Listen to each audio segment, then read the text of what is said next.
नमस्कार, स्वागत है आप सभी का। आपके साथ मैं हूं स्वप्निल। देश में हर साल आम बजट से बड़ी उम्मीदें होती हैं, बड़ी घोषणाएं भी हो जाती हैं। हर एक वर्ग को आम बजट से काफी आस होती है। देश की ताकत, भविष्य कहे जाने वाले युवा क्या आस रख रहे हैं, अपने मुद्दों को वो किस तरह ध्यान दिलाना चाहते हैं। एक कॉलेज में न्यूज 18 संवाददाता महेश दाधीच पहुंचे और उन्होंने यही जानने की कोशिश की कि युवा क्या कहते हैं, क्या चाहते हैं।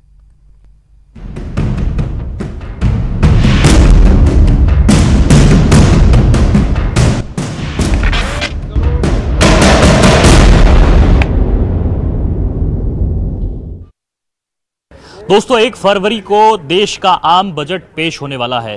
देश की वित्त मंत्री निर्मला सीतारमण कोरोना के चुनौतीपूर्ण हालातों के बाद इस बजट को पेश करने जा रही है। हर वर्ग, हर तबके की आस, उम्मीदें इस बजट से जुड़ी हुई है। लेकिन हम पहुंचे हैं युवाओं के बीच, जानने की कोशिश रहेगी कि किस तरह की अपेक्षाएं उन्होंने इस बजट से संजोई है। तो राजस्थान विश्वविद्यालय के इस कैंपस में बातचीत का सिलसिला शुरू करते हैं। कई सारे स्टूडेंट्स यहाँ पर हमारे साथ में मौजूद है, जिनसे हम जानेंगे और बात करेंगे कि किस तरह से इस बजट में वे स्टूडेंट्स के लिए उम्मीदें कर रहे हैं। क्या कुछ लोक लुभावन घोषणाएं इसमें हो सकती है, या फिर आपको लगता है कि कोविड के इस दौर में बहुत मुश्किल होगा? देखिए, मैं सरकार से मेरा इतना निवेदन है, कोरोना काल में लोगों के रोजगार गए हैं, उसको पहले प्राथमिकता देखते हुए रोजगार के लिए काम करना चाहिए और युवाओं के लिए नए स्टार्टअप खोलने के लिए प्रोत्साहन राशि देनी चाहिए। यही मेरी मांग है सबसे बड़ी। इस बजट में क्या उम्मीद है? इस बजट में सबसे पहले शिक्षा के तौर पर देखें तो शिक्षा के लिए बजट का 10वां हिस्सा शिक्षा के लिए होना चाहिए।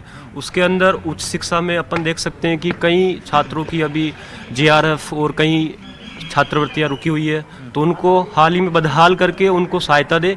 साथ ही हम मांग करते हैं कि जितने भी विश्वविद्यालय हैं उनमें जिस प्रकार PMKY योजना के तहत उनको प्रैक्टिकली काम के लिए तैयार किया जाता है, वैसे ही यहाँ पे PG सेमेस्टर्स के साथ ऐसे कुछ प्रोग्राम चलाए जाए जो कि वो आगे जाके रोजगार सृजन के लिए उनके काम आ सके। रोजगार सृजन की बात आ रही है, कौशल विकास की दिशा में कितना काम हुआ है, कितने लोगों को रोजगार मिल पाया है, और क्या आपको लग रहा है कि इस बजट में भी कौशल विकास पर फोकस रहेगा?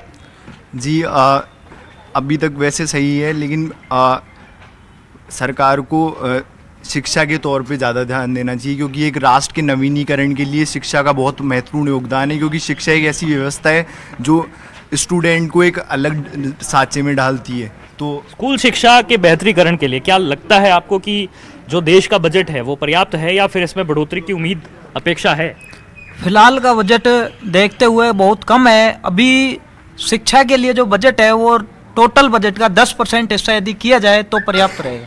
10% बजट होना चाहिए शिक्षा पे खर्च। क्या मान रहे हैं आप, किस तरह से इस बार के बजट से उम्मीद है आपको? बिल्कुल, बजट से बहुत ज़्यादा उम्मीद है और हम उम्मीद करते हैं कि बजट हमारी उम्मीद के मुताबिक ही आए, लेकिन हर बार की तरह निराश हमें होना नहीं पड़े। और मेरे मित्र ने बताया कि 10% की मांग बहुत पुरानी मांग है। सरकार को शिक्षा के ऊपर 10% से भी ज़्यादा खर्च करना चाहिए। जब शिक्षा का स्तर ही जब सुधरेगा, तो बुनियादी हमारी अच्छी होगी, तो बहुत सारी चीज़ें अच्छी होगी। शिक्षा का बुनियादी ढांचा बेहतर हो सके। इस बजट में किस तरह की अपेक्षा है, किस तरह की उम्मीदें संजोई है युवाओं ने? इस बजट में हम लोगों ने रिसर्च को बढ़ावा की, हमें उम्मीद है कि रिसर्च को बढ़ावा मिलेगा। साथ ही न्यू एजुकेशन पॉलिसी के माध्यम से युवाओं में कौशल विकास के साथ में उनको मनपसंद रुचि के अनुसार उनको काम, जिस तरीके से पढ़ाई होगी उसी में उनको रोजगार के अवसर प्रदान होंगे, ऐसी बात आपने न्यू एजुकेशन पॉलिसी की है। मैं आपसे भी जानना चाहता हूं कि क्या न्यू एजुकेशन पॉलिसी जो है, जिसको लागू करने के बाद में आपको नहीं लगता कि उस दिशा में बजट भी ज़्यादा किया जाएगा, तब जाकर के उसके परिणाम सार्थक होंगे? देखिए, जो न्यू एजुकेशन पॉलिसी केंद्र सरकार ने जो भी लागू की है वो ठीक है, बहुत बढ़िया एजुकेशन पॉलिसी। अब उसके हिसाब से उनको जो बजट में जो सुधार है वो भी उनको उस हिसाब से करने चाहिए, ताकि जो शिक्षा की जो गुणवत्ता है उसमें सही हो सके, उनकी गुणवत्ता सुधार सके। क्या कहना चाहेंगे आप बजट पे? किस तरह से आप यूथ के नाते देख रहे हैं कि इस बार उम्मीदें काफ़ी रहेगी, लेकिन कोरोना का चुनौतीपूर्ण दौर भी है, क्या उम्मीदें पूरी हो पाई? बजट के लिए मेरी जो स्पष्ट जो सोच है, बजट हमारा आम बजट जो ऐसा होना चाहिए जिससे गरीब को बल मिले, युवाओं को बेहतर कल मिले और किसान के उसके आर्थिक स्थिति में प्रगति हो और देश के विकास को गति मिले।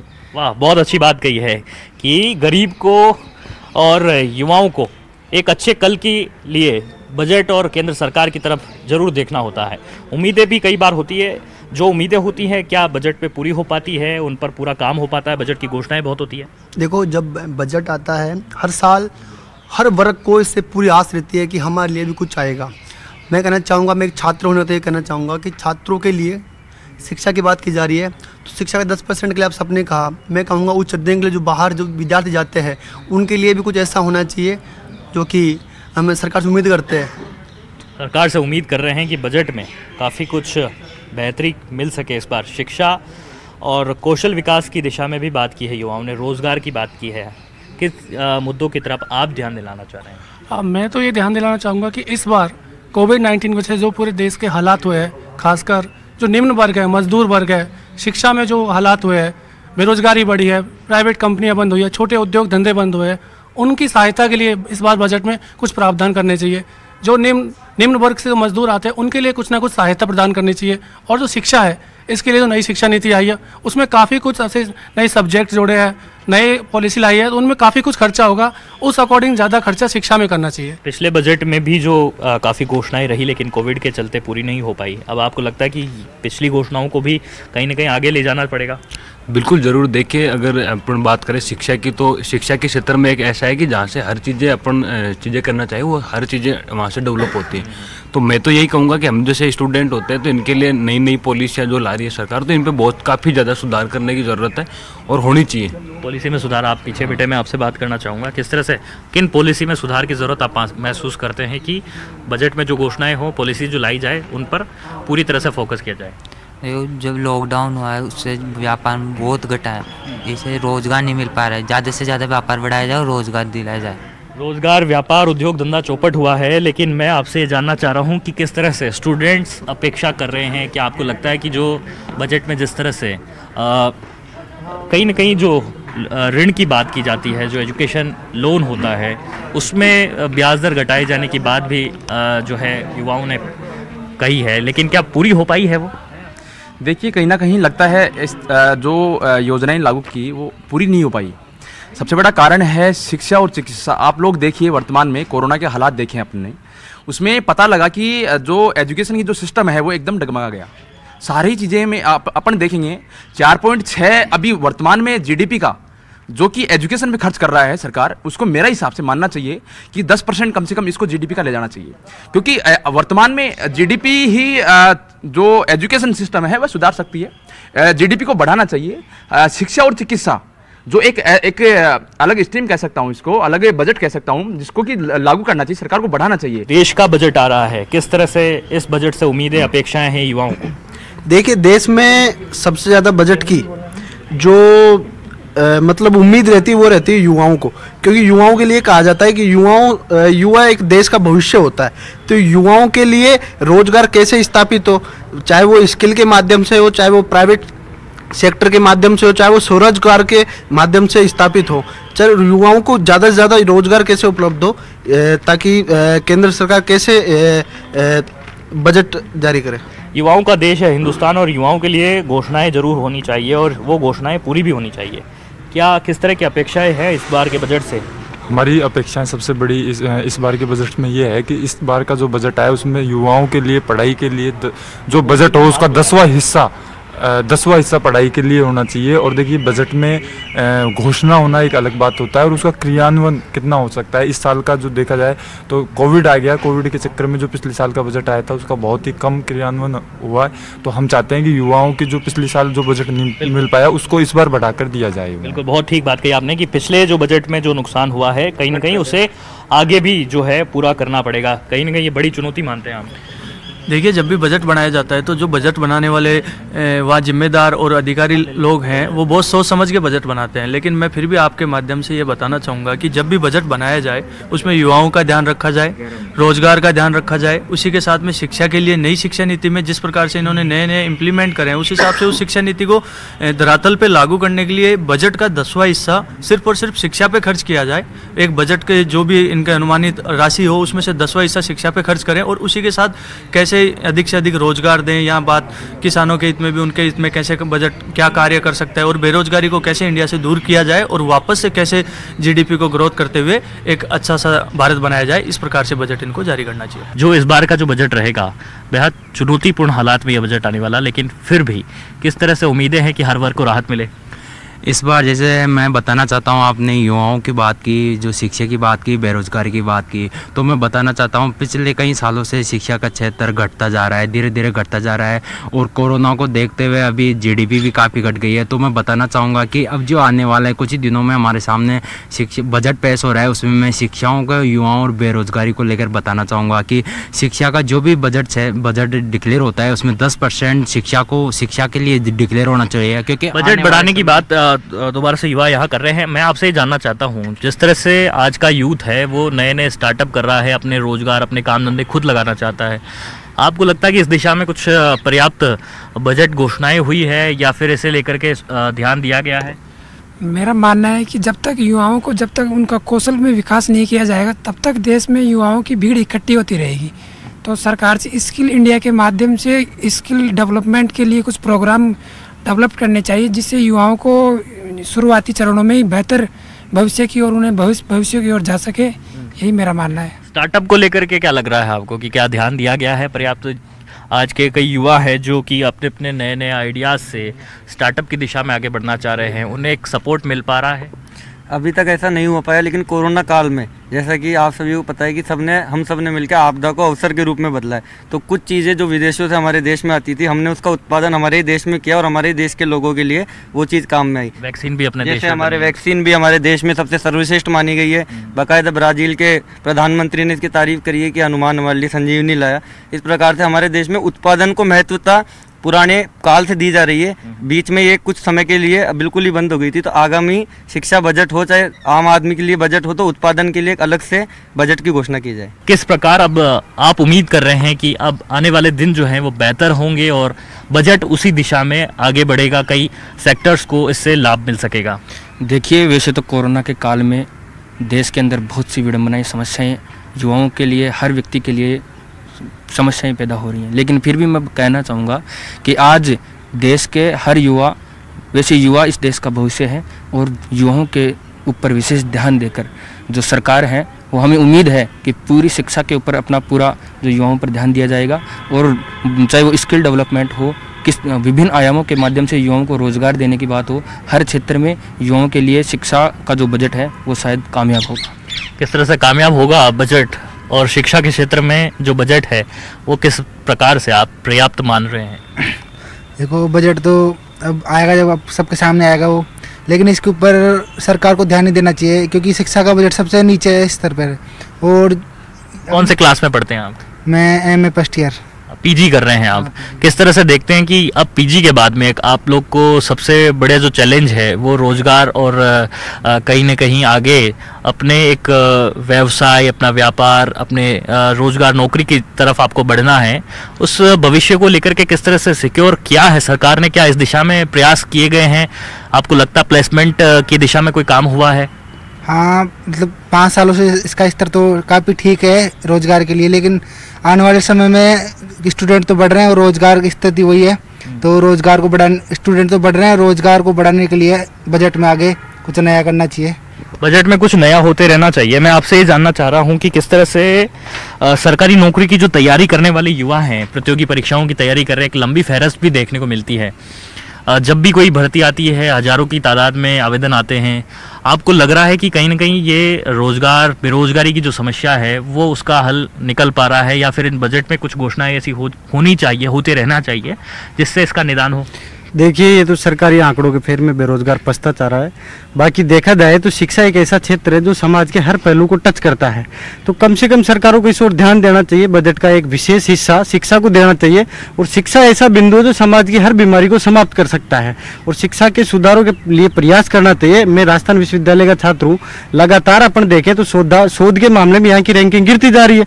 इसका कारण क्या रहा कि आने जैसे जैसे समय गुजर रहा है, जैसे जैसे विश्वविद्यालयों की रैंकिंग गिरती जा रही है, उच्च शिक्षा के लिए शोध में लोग छात्रों को बढ़ावा देना चाहिए। जो नीचे कोई छात्र यूजी का कोई छात्र पढ़ाई कर रहा है, उनको भी शोध के उसके शोध में रुचि बढ़े, इसके लिए नए नए प्रकल्प चलाए जाने चाहिए। बेरोजगारी की बात आई तो हर आदमी सरकारी नौकरी, हर आदमी को सरकारी नौकरी नहीं दी जा सकती, ये सर्वमान्य बात है। इसके लिए सरकारों को प्रयास करना चाहिए, भाई स्किल पे जोर दिया जाए, स्किल डेवलपमेंट किया जाए, ताकि अच्छी बात कही आपने कि रिसर्च और इनोवेशन यूनिवर्सिटीज में बढ़ते रहना चाहिए। किस तरह से आप इस दिशा में ध्यान दिलाएंगे? और साथ ही में मैं आपसे ये भी जानना चाहूंगा कि जो आजकल युवाओं की मानसिकता है कि सरकारी नौकरी के पीछे ही दौड़ धूप करते नजर आते हैं, क्या आपको लगता है कि एकमात्र वही विकल्प है या फिर और भी प्राइवेट सेक्टर के ऐसे आयाम हो सकते हैं जिसके दिशा में वे अपने रोजगार को सुनिश्चित कर सकते हैं? देखिए, मैं सबसे पहले बात करूं शिक्षा के क्षेत्र में। शिक्षा के क्षेत्र में पिछले बहुत दिनों से जैसे शोध कार्य का स्तर गिरता हुआ जा रहा है, तो शोध कार्य पे हमें विशेष ध्यान देना चाहिए और शोध कार्य के लिए नए नए आयाम स्थापित करने हैं हमें। तो इसके लिए इसमें स्कॉलरशिप और बढ़ानी चाहिए, शोध कार्य को आगे बढ़ाना चाहिए। और बात करता हूं मैं तकनीक के क्षेत्र की। तकनीक के क्षेत्र में आप जिस प्रकार से देख सकते हैं कि कोरोना जैसी महामारी में ऑनलाइन क्लासेज लगी थी, लेकिन इंटरनेट की पर्याप्त सुविधाएं नहीं थी। तो इंटरनेट की पर्याप्त सुविधा होने के लिए नए नए आयाम स्थापित करने चाहिए और इंटरनेट की सभी को पर्याप्त सुविधाएं मिले, इसके लिए विशेष ध्यान देना चाहिए और तकनीकी क्षेत्र में बढ़ावा मिलना चाहिए। और मैं बात करूंगा युवाओं की, तो युवाओं से मैं ये कहना चाहूंगा कि जिस प्रकार आजकल युवा हताश महसूस करता है, तो व्यवसाय के क्षेत्र में भी उनमें आय की दिशा में बढ़ते रहना चाहिए। कर में छूट देनी चाहिए सरकार को, इनकम टैक्स में इनकम टैक्स में छूट देनी चाहिए। तो इस प्रकार ही हम आगे बढ़ सकते हैं। इस बजट में यह सब कुछ होना चाहिए। एक ब्रेक का वक्त है, ब्रेक के बाद में लौटकर बातचीत का सिलसिला जारी रखेंगे।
ओम शांति शांति शांति।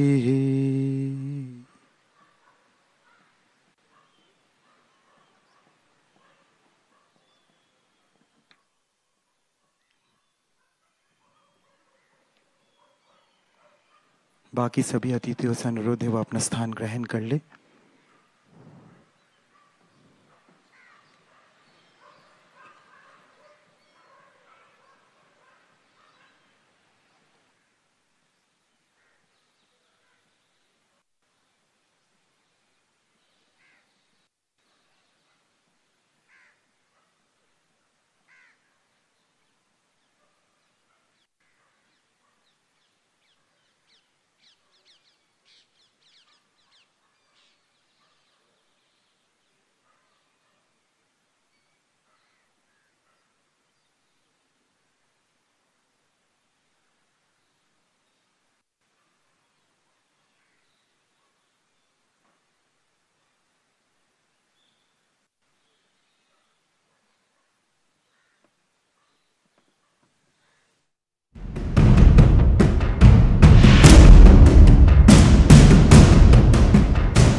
ब्रेक के बाद एक बार फिर आपका बहुत स्वागत है बजट पर हमारे खास कार्यक्रम सुनो एफएमजी बात युवा की। मैं आपका दोबारा स्वागत करते हैं और बातचीत को आगे बढ़ाते हुए हम जिस तरह से बजट पर चर्चा कर रहे थे, रोज़गार, कौशल विकास और शिक्षा में बजट बढ़ाने की जिस तरह की डिमांड्स युवाओं ने की है, इस बार जो यूनियन बजट आने वाला 1 फरवरी को, किस तरह से अपेक्षाएं देख रहे हैं? यूथ क्या चाहता है? जैसे कि लॉकडाउन हुआ है, सभी अफेक्टेड हुए हैं, तो यूथ यही चाहता है कि ज़्यादा से ज़्यादा जॉब ऑफर हो, एजुकेशन में और भी ज़्यादा इनिशिएट स्टेप्स हो, बस यही चाहते हैं हम सब। आप किन चीज़ों पर ध्यान दिलाना चाहते हैं, किन मुद्दों पर ध्यान दिलाना चाहते हैं? एजुकेशन एक बड़ा सेक्टर है, साथ ही में रोज़गार, स्किल डेवलपमेंट, किन विषय पर आप चाहते हैं कि सरकार को खास फोकस करना चाहिए अपने बजट में? ज़्यादा तो फोकस एजुकेशन स्तर पर करना चाहिए और बाकी रोज़गार का है तो कोविड के कारण बहुत सारे लोग प्रभावित हुए हैं तो उनका भी ध्यान रखना चाहिए, जैसे लोअर क्लास वाले, इन सब चीज़ों को, और एजुकेशन को ज़्यादा ध्यान देना चाहिए। आप क्या कहना चाहेंगे, किन सेक्टर्स पर सरकार ध्यान दे, किन चीज़ों पर सुधार करे? अभी जैसे अपने को डिग्रियाँ सारी मिल जाती है, गवर्नमेंट वैकेंसीज नहीं निकालती है तो मतलब एग्ज़ाम होते नहीं है, कभी कभी डेट आगे चल जाती है, तो उन पे ध्यान दे। वो वैकेंसीज़ की बात इन्होंने बिल्कुल ठीक है। कॉम्पिटिटिव एग्जाम बहुत सारे निकलते हैं, समय पर नहीं हो पाते, कहीं न कहीं इससे बड़ी परेशानी रहती है।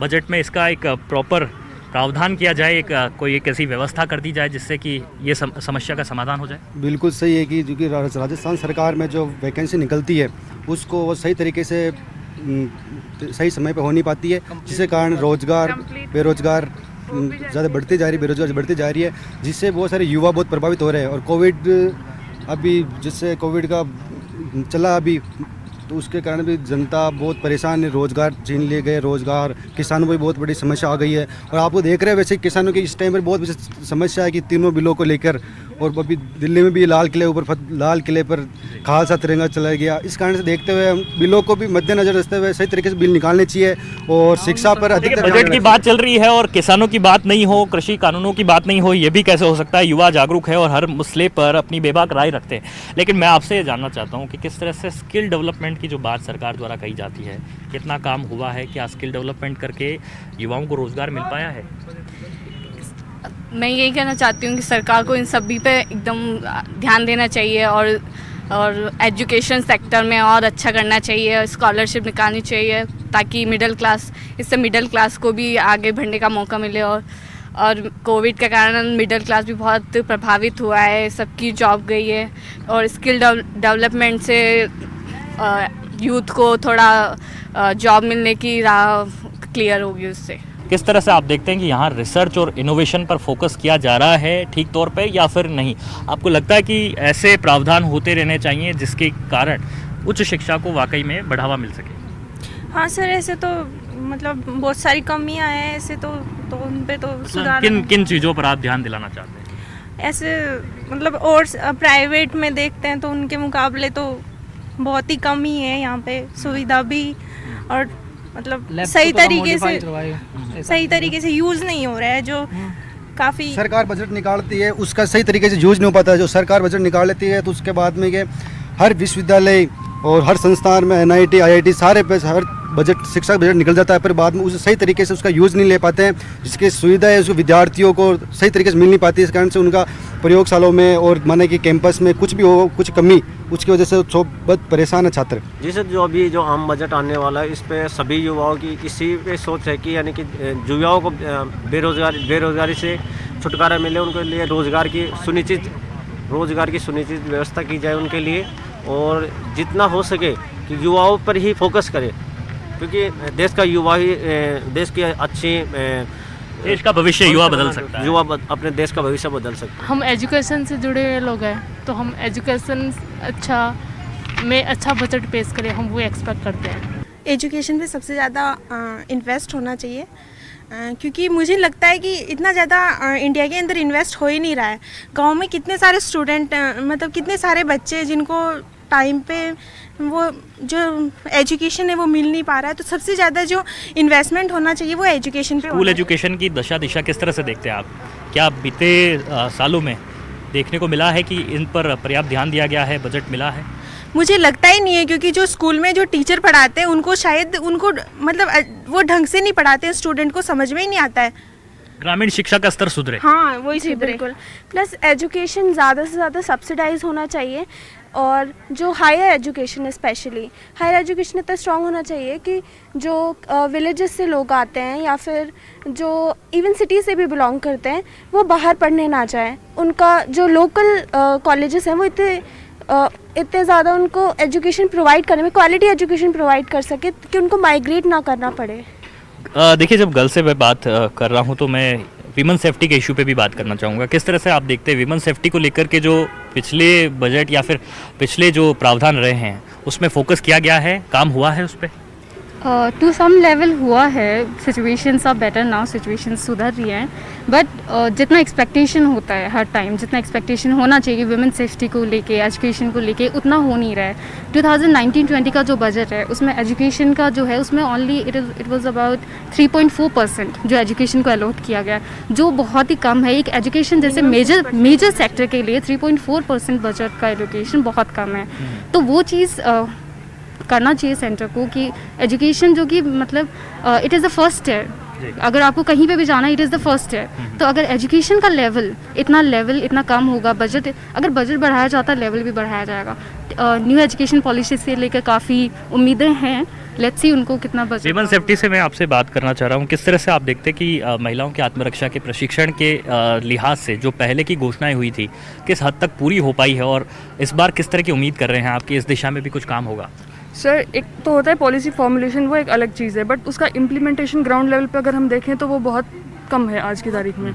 तो गवर्नमेंट को इम्प्लीमेंटेशन पे ज़्यादा ध्यान देना चाहिए इसकी बजाय। और सेकेंडली सर, टैक्सेशन सिस्टम में लिबरलाइजेशन होना चाहिए, जैसे कि पिछले उसमें हमने देखा कि न्यू टैक्स रिजाइम आया, उसके अकॉर्डिंगली कि स्लैब रेट बढ़ गई। में आप देख रहे हैं कि स्लैब जो है, तो डिडक्शंस को गवर्नमेंट को वापस से लाना चाहिए न्यू टैक्स रिजाइम में, ताकि क्योंकि लॉकडाउन के ड्यूरिंग जो मतलब जो लॉसेज हुए हैं, इनकम काफ़ी फॉल हुई है, तो डिडक्शन तो वापस आनी ही चाहिए, ये उम्मीद रखते हैं हम एक तो। और सेकेंडली हेल्थ सेफ्टी की मैं बात कर रहा हूँ, तो किस तरह से आप देख रहे हैं उसमें? सर, अभी इम्प्लीमेंटेशन स्किल पर देखें खास तौर पर देखने को मिलता है। स्किल डेवलपमेंट पे कुछ काम हुआ है क्या, और उम्मीद है इस दिशा में कि कुछ घोषणाएं रहेगी? सर, कौशल विकास योजना जो प्रधानमंत्री मोदी ने शुरू करी है, पर सर मुझे नहीं लगता इसका इतना फ़ायदा यूथ को अभी तक मिला है।